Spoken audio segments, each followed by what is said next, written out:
So a couple years ago, I showed up as a missionary to Benedictine College. My first day there on campus, I was walking across by the soccer fields, and these two guys came off the field. Their names, I changed their names, but for the sake of the story, their names were Sam and Sean. I met these guys. They were really cool, easy to talk to. They seemed like pretty fun guys. They were juniors at the time. I wrote their names down that night on my little note card and started praying for them.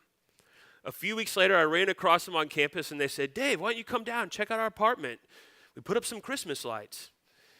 So I go down to their apartment, walk in, and lo and behold, there's a couple other guys in there sitting on their couch playing video games. So I met their other roommates, Peter and Harold, and a friend of theirs from soccer team, Kevin. And we're hanging out, having a good time, but not much is happening, right? I write down the new guys' names who I just met.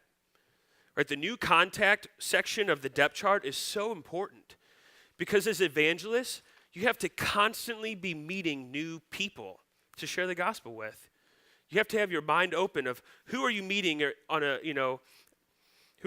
regular basis that's new. You can write their names down and pray for them. A lot of you just started a new semester of school. You're sitting next to new people in your class. Their names should go right in here, new contact, so you can start praying for them.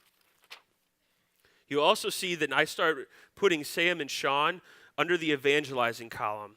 That's because as I got to establish a friendship with them, I'm looking for an opportunity to share the gospel with these guys. One thing I learned really quick from these guys was that they were Catholic, but they didn't care that much about faith. A couple of them were going to Mass on Sunday, but not that many of them. And they sure hadn't gone to confession in a really long time. They told me that.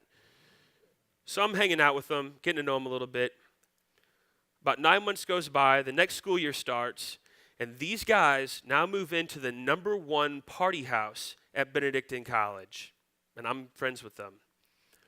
So I go over to their house shortly after school starts, and I start hanging out with them, and I meet some more of their friends, right? You see their names in new contact, Paul, Zach, and Jim.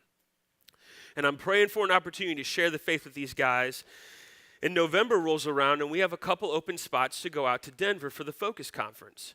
So I invite all of these guys to come with us out to the conference, and just a handful of them respond, and they're willing to go with us.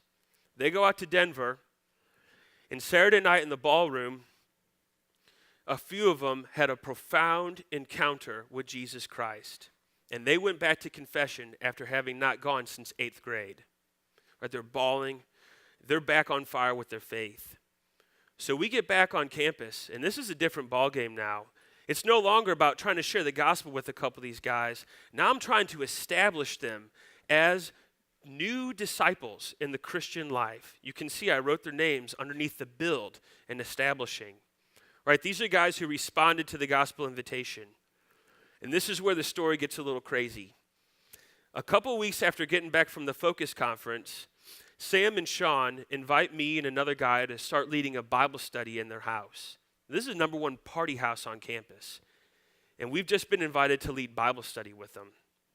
So we go over there and form this little Bible study with these guys. And I'm praying like crazy at this point. And I have all their names on my depth chart, and I'm praying for them every day.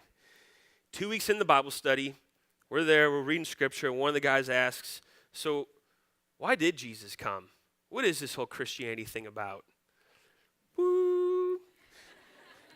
This is an opportunity I've been praying for these guys for 2 years. I've been waiting for this moment. So we open up the scriptures and we walk through a gospel presentation and talk about who is Jesus and why he came and what his plan is for their life.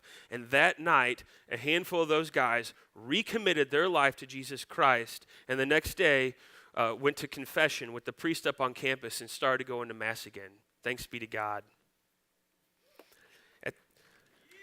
It gets crazier, right?